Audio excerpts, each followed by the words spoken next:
Hello friends, तो गुड़हल के पौधे में हमें फरवरी के महीने में कौन कौन से काम करने हैं ताकि पूरी गर्मी हमें गुड़हल के पौधे में अच्छी फ्लावरिंग हो, उसी के बारे में मैं आज आपको इस वीडियो में बताऊंगी। तो वीडियो को पूरी देखिए और वीडियो अगर पसंद आए तो लाइक शेयर जरूर कर दीजिएगा। और अगर आप लोग मेरे चैनल को अभी तक सब्सक्राइब नहीं किया हो तो प्लीज़ मेरे चैनल को सब्सक्राइब कर दें। तो आप देख सकते हैं कुछ पौधे की ग्रोथ मेरे काफ़ी अच्छे से चल रही है और कुछ की ग्रोथ जो है रुक सी गई है। तो चलिए दिखाती हूँ। फर्स्ट में हमें अपने गुड़हल के पौधे में क्या करना है, तो देखिए प्रूनिंग।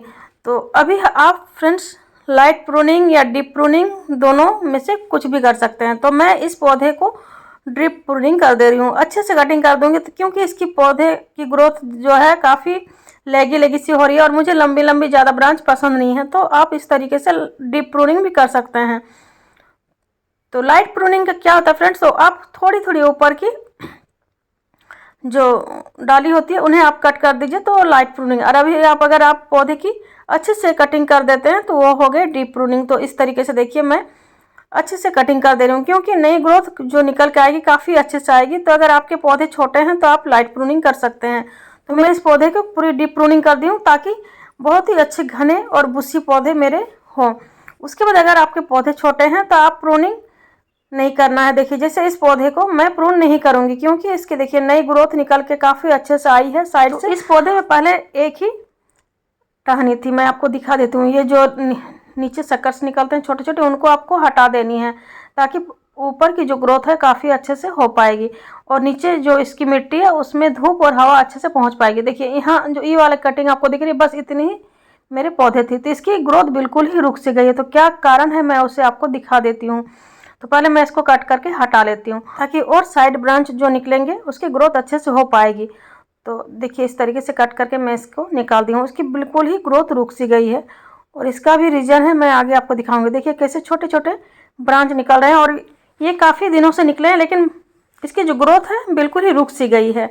तो इसका रीज़न भी है फ्रेंड्स। तो चलिए मैं इसको भी कट करके साइड से और छोटी से ब्रांच है उनको भी कट करके हटा देती हूँ, फिर मैं आगे आपको दिखाऊँगी। देखिए तो इसकी ग्रोथ अच्छे से नहीं हो पा रही है। तो ये अगर आपके भी पौधे में ऐसी प्रॉब्लम है तो आप उन्हें कट करके हटा दें ताकि नई ग्रोथ है वो काफ़ी अच्छे से निकल कर आए। और आप देख सकते हैं इसमें कितनी सारी कलियां बनी हैं और साइड में भी देखिए कितने और नए नए ब्रांच निकले हुए हैं। तो उनको आपको कट करके हटाना जरूरी है, तभी पौधे की ग्रोथ जो है और काफ़ी अच्छे से हो पाएगी और नए नए साइड से बहुत सारे ब्रांच और निकल पाएंगे और नई ग्रोथ देखिए काफ़ी अच्छे से हो रही है। तो कट करके अगर आप उसे नहीं हटाते हैं तो वो धीरे धीरे नीचे तक उसकी जो टहनियाँ है वो ख़राब होकर पौधे भी ख़राब हो सकता है। तो देखिए मैं आपको दिखा देती हूँ कि उसकी ग्रोथ क्यों नहीं हो पा रही थी। देखिए अब सामने से देखिए इसमें फंगस का प्रॉब्लम हुआ है। देखिए नीचे से आपको सामने से पता नहीं अच्छे से दिख पा रहे हैं कि नहीं, तो पूरे ये जो है ये काले होते जा रहे हैं, नीचे में फंगस का प्रॉब्लम हो रही है। धीरे धीरे क्या होगी, ये साइड ब्रांच जो है वो भी खराब हो जाएंगी।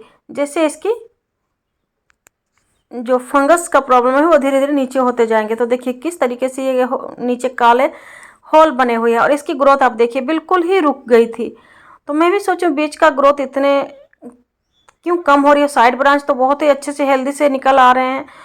तो यही रीज़न है। तो चलिए मैं इसमें साफ का फंगिसाइड पाउडर दे देती हूँ। तो आपके पास कोई भी फंगिसाइड का पाउडर है तो आप उसे भी यूज़ कर सकते हैं। तो अगर मैं अभी इसका ट्रीटमेंट नहीं करती हूँ तो इसकी जो प्रॉब्लम है वो पौधे के अंदर तक है, तो ये धीरे धीरे नीचे तक खराब होते होते पूरे पौधे खराब हो जाएंगे। जो नई ग्रोथ साइड्स आपको दिख रहे हैं वो भी खराब हो जाएंगे क्योंकि ये मेन स्टेम में इसकी प्रॉब्लम है। तो आपको इस बात का ध्यान देना है। आपको अगर पौधे में कोई प्रॉब्लम है जैसे मिलीबग्स का है या फिर कटरपिलर, ये सब आसानी से आपको दिख जाते हैं, लेकिन पौधे के अंदर जो प्रॉब्लम है वो आपको नहीं दिख पाते हैं। तो आपको इस बात का ध्यान देना है कि कोई स्टेम से कोई बीमारी आपके पौधे को धीरे धीरे खराब हो जाते हैं। बहुत सारे प्रॉब्लम ऐसे आते हैं कि मेरे हाइब्रिड गुड़हल थे तो धीरे धीरे वो सूख गए, खराब हो गए। तो यही रीजन होते हैं जो स्टेम में आपके प्रॉब्लम हो रहे होते हैं। मेन पौधे में अगर कोई प्रॉब्लम हो जाती है तो उसका इलाज आपको करना बहुत ज़रूरी है। आपको अगर ऐसे टहनियों में अगर मिलीबग्स या फिर एफिड्स का प्रॉब्लम है तो उससे पौधे खराब नहीं होते हैं, आप भले वो स्टेम काट के हटा दें। तो इस तरीके से आप ध्यान दें। उसके बाद सेकेंड में आपको क्या करना है फ्रेंड्स, पौधे की मिट्टी की गुड़ाई करने के बाद मैं इसमें फर्टिलाइज़र दूंगी। तो अभी अगर हम गुड़ाई कर देते हैं और फर्टिलाइज़र कर देते हैं तो पूरे गर्मी भर हमें बहुत ही अच्छे से फ्लावरिंग मिलेंगी। और गुड़ाई करने से और एक फ़ायदा है, हमारे पौधे में ऑक्सीजन जो एयर सर्कुलेशन है वो अच्छे से हमारे पौधे की जड़ों तक पहुंच पाती है, जिससे पौधे की जो जड़ है वो काफ़ी अच्छे से फैल पाती है और उसकी ग्रोथ काफ़ी अच्छे से हो पाती है।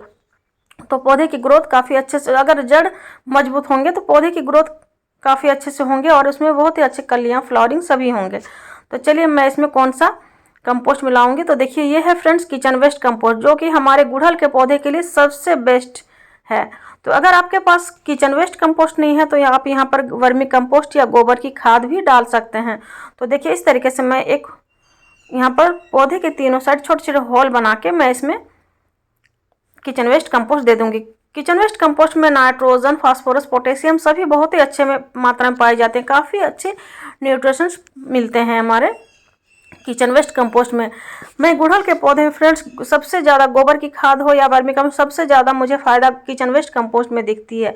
लेकिन हाँ, आप गोबर की खाद या वर्मी कंपोस्ट भी डाल सकते हैं, लेकिन गोबर की खाद अगर आप डालते हैं जैसे देखिए ये है मेरी गोबर की खाद, तो मैं एक मुट्ठी इस तरीके से डाल दी हूँ। तो आप 1 या 2 ही मुट्ठी गोबर की खाद डालें। उसके बाद देखिए ये है केले के छिलके, तो इसे मैं अच्छे से धूप में सुखा ली हूँ और छोटे छोटे पीसेज में मैं इसको कट कर ली हूँ। केले के छिलके में भी बहुत ही अच्छी मात्रा में पोटेशियम पाई जाती है, जो कि पौधे के नए ग्रोथ के साथ साथ इसके जो फ्लावर का साइज है वो भी काफ़ी बड़ा करता है और बहुत ज़्यादा मात्रा में फ्लावरिंग होती है। उसके बाद मैं यहाँ पर थोड़ा सा फंगिसाइड का पाउडर दे दी हूँ, ताकि अगर पौधे की मिट्टी में कोई भी फंगस का प्रॉब्लम हो तो वो भी ठीक हो जाए। तो अगर आपके पास नीम खली है तो आप 1 मुट्ठी नीम खली भी इसमें मिला सकते हैं। सभी चीज़ों को देने के बाद आपको एक इस तरीके से अच्छे से थोड़े से सभी फर्टिलाइज़र को हमें मिट्टी में इस तरीके से मिला देनी है, ताकि जब भी हम इसमें पानी दें तो इसका जो न्यूट्रिशन है वो निकल के बाहर ना आए और हमारे पौधे के रूट्स तक अच्छे से पहुंच पाए। उसके बाद फ्रेंड हमें और एक चीज़ देनी है, जो कि मेरे पास नहीं थी, ख़त्म हो गई। देखिए ऑनलाइन में मंगाई हूँ और इसकी पैकेजिंग जो है काफ़ी अच्छी है। तो चलिए मैं पहले इसको खोल लेती हूँ। तो देखिए ये है एप्सम सॉल्ट। तो एप्सम सॉल्ट हमारे पौधे के लिए काफ़ी ज़्यादा ज़रूरी है फ्रेंड्स। एप्सम सॉल्ट से क्या होता है, हमारे पौधे की जो पीली पत्तियाँ हैं वो भी ख़त्म हो जाती है। तो इसमें मैग्नीशियम सल्फेट बहुत ही अच्छी मात्रा में पाई जाती है। तो देखिए इस तरीके से मैं इसे खोल लेती हूँ।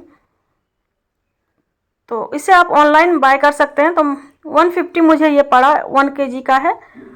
तो आप इस तरीके से मंगा सकते हैं। तो आप कहीं से भी अगर आपके लोकल मार्केट में मिल जाते हैं तो आप वहाँ से भी ले सकते हैं। तो देखिए इतनी ही हमें लेनी है। तो ये मैं इस तरीके से एक जग में पानी ले रही हूँ, देखिए, और ये बहुत ही आसानी से पानी में घुल जाती है।